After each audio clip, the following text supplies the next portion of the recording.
Yan ang pinupunto niya. Kita mo kung gaano rin to ka walang alam. Walang alam eh. Bakit to kanyo? Oh, sabi niya, di ba, kapangyarihan naman ng NTC yan. Oh, na magsuspende. Oh, hindi niya alam yon. Ganyan, di ba? Mga ganyan-ganyan pa siya eh. Oh, hindi niya alam. Paano yan? Meron nung batayan ho ang sinasabi ni Padilla, ni Senator Padilla, na na merong limitasyon lang ang suspension. Yan ang hindi mo alam.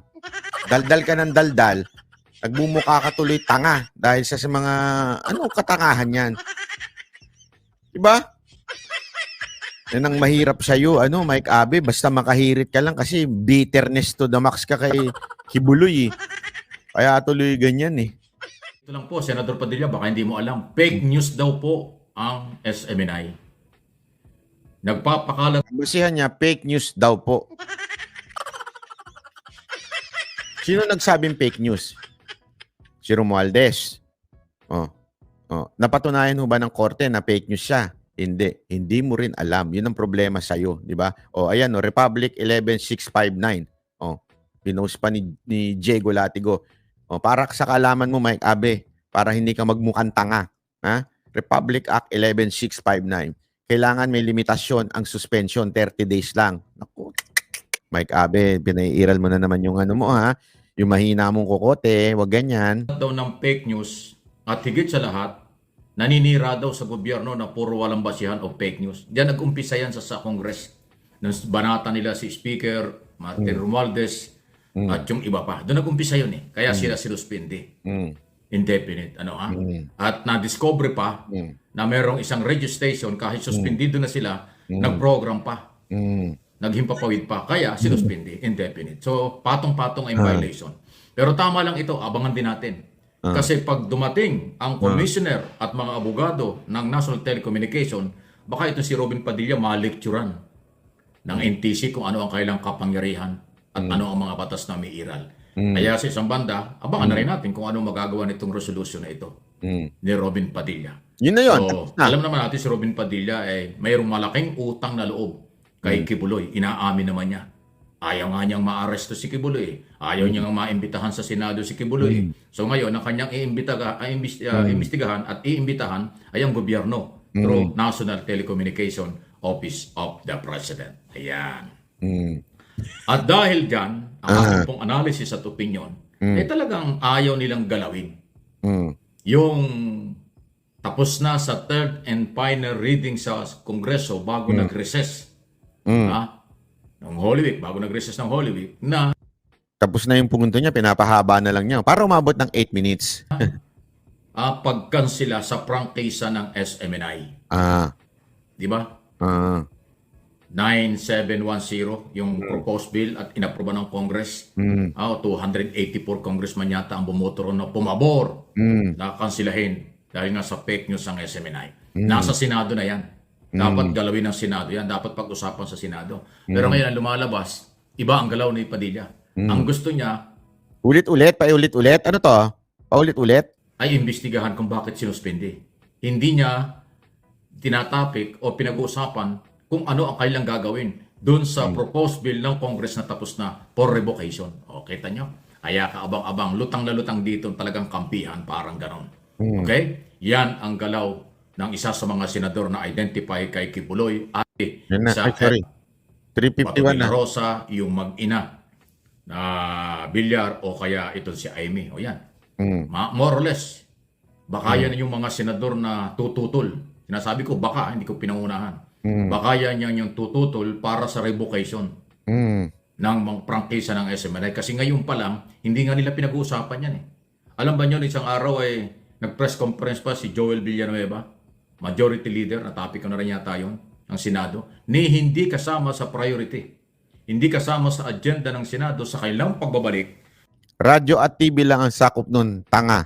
Sabi nito, grabe naman, no? Social media platform di kasama. Wag mo, hayaan nyo na magbakatanga siya. Ganun talaga.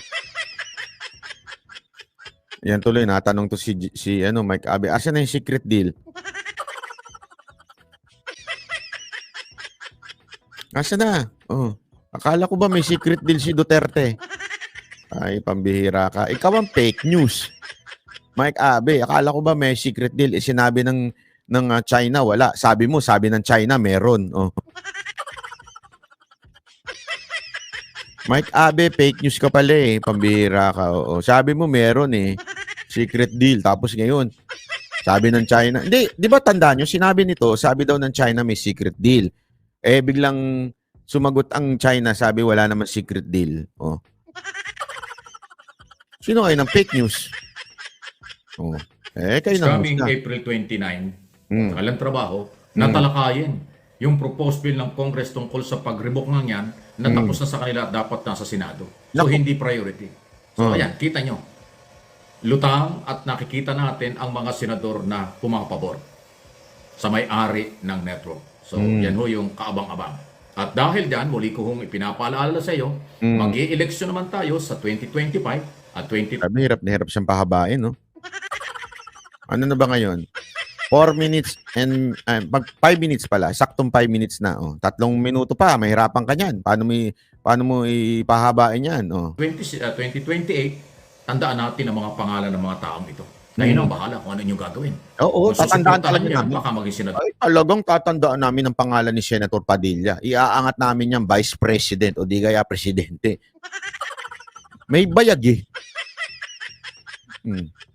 Ayaw na namin siya walang bayag. Ulit niya mga yan. Kung hindi nyo susuportahan dahil sa kailang mga performance ngayon, edi sa inyo yan. Malaya po kayo dahil ang trabaho ko lang naman ay magbigay ng impormasyon. Pero Alam na namin yan, paulit-ulit pa para humaba lang yung kwento niya eh. Ang bira. ang pagpapasya pagdating sa eleksyon, nire-respeto ko yan. Exclusive sa mga botanteng Pilipino. Registered voters ang merong eksklusibo na karapatan kung ano ang kanyang gagawin during election day. Ayaw kong ma-influensyahan sila. Ang akin dito, paalaala lang. Ulitin ko, kung gusto nyo manatili, yung sa tingin ninyo ay alanganing mga senador, nasa inyo yan. Kung gusto naman po ninyong tanggalin ng mga yan sa Senado, o edi nasa inyo rin pagdating ng halalan. Ayan, okay? So, ayan po yung galaw. O, any comment, reaction, malaya po kayo. Itong issue pa rin ho, ako ano ba ito? Eh, tapos na siya, kaya kailangan niya na magbasa ng mga comment. Oh. Wala pang 6 minutes. Oh, tapos na siya. Eh, kailangan niya magbasa ng comment para humaba. Talaga? Totoo ba yan? Baka daw gamitin ni Kibuloy yung na human shield, gano'n? Yung mga member niya ng Kingdom of Jesus Christ. Grabe naman yun, no? Baka daw gamitin ni Kibuloy na human shield. Grabe yung topic mo, pantanga lang, ha? Baka daw gamitin, alam mo, eto ha, nanggaling ako kaganina dyan, ha? Papakita ko sa inyo. Hindi, ito, video ko. Hindi ko pa na-edit, pero papakita ko sa inyo. Para lang mo sa kaalaman mo ka, yung mga tao dyan, alam nyo ba na, nagtaka kasi kumain, pag galing sa airport, kumain lang ako doon sa masarap na kainan nila, hinanap ko yung isang doon, server doon. Tapos, di nandun ako, di ba? Tapos nakita ko, may magtutugtugan. Tinanong ko, baka pwede yung dumaan tayo doon. Sabi ko, ano to, araw-araw? Sabi ko, oo, araw-araw yan. May nagpipraise and worship dyan. Oh, ito, papakita ko sa inyo. Oh.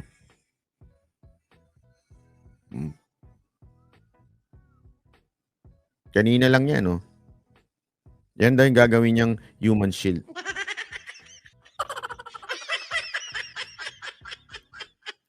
Hindi, totoo to. Alam mo, kanina nga sabi ko nga gusto ko nang mag-worship song, din doon, mag-praise and worship doon eh.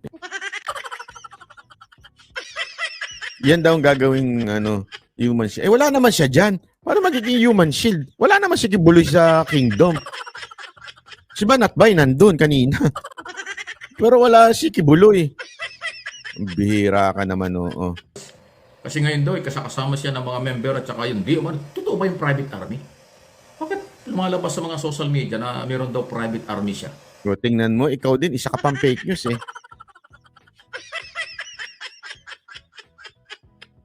Isa pa itong fake news eh. Nakikita ko sa social media. Oo. May private army si Kibuloy. Totoo ba to? Totoo ba to? Totoo ba to?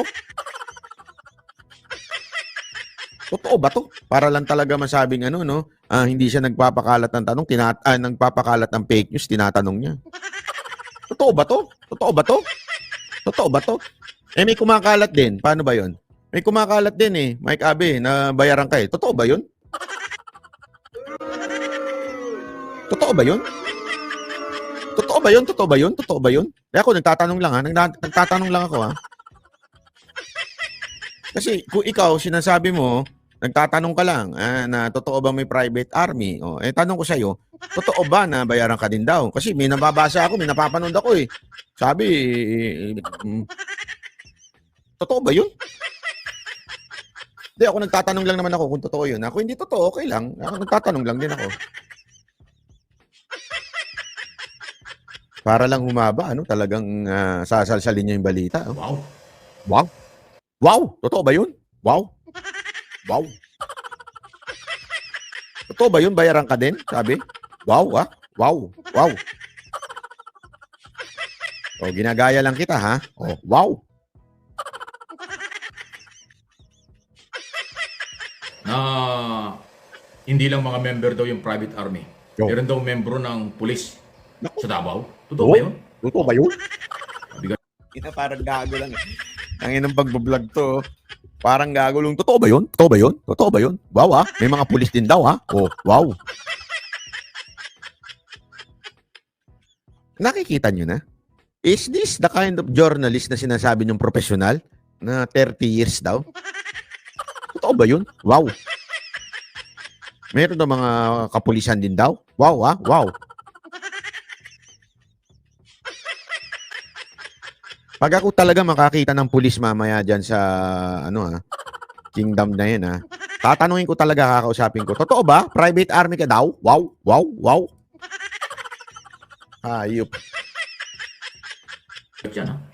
Yung ba dahilan kung bakit hindi ma-penetrate ng, hindi makapasok sa mga dapat nilang pasukin itong NBI at saka pulis? Sa Hindi makapasok. Hindi ka nanonood ng balita. Palabas-pasok nga sila dyan, eh. Mike Abe, what's the real deal? Are you really bitter? Ganun ka na ka-bitter talaga? Sobra ka na bang bitter kay Pastor Kim? Sasabihin mo hindi makapasok? Ilabas-pasok ng mga pulis at sa mga... Di ba ilang beses sinalughog yan? Ng NBI at saka ng pulis yung mga pagmamayari ni Kibul. Ito sasabihin mo hindi makapasok? Wow! Tapos, para hindi ka makasuhan, patanong ano mo? Wow, ah! Wow! Wow! pag-i-issue ng 3 warrant, 2 warrant of arrest sa Regional Trial Court ng isa sa Regional Trial Court ng Pasig, at Wow. yung isa ay sa Davao City, RTC, at yung isa ay warrant of arrest galing sa Senado. Yung ba yung dahilan? No? Kaya nga, tatanong lang tayo, totoo ba na yung mayroon siyang private army? Ako rin, nagtatanong lang din ako. Totoo ba yung mga nababasa ko? Nabayaran ka daw? Hindi. Totoo ba yun? Kaya ka bumaligtad ng todo-todo kasi bayaran ka daw? Di umano? At yan ay tinatanong ko lang.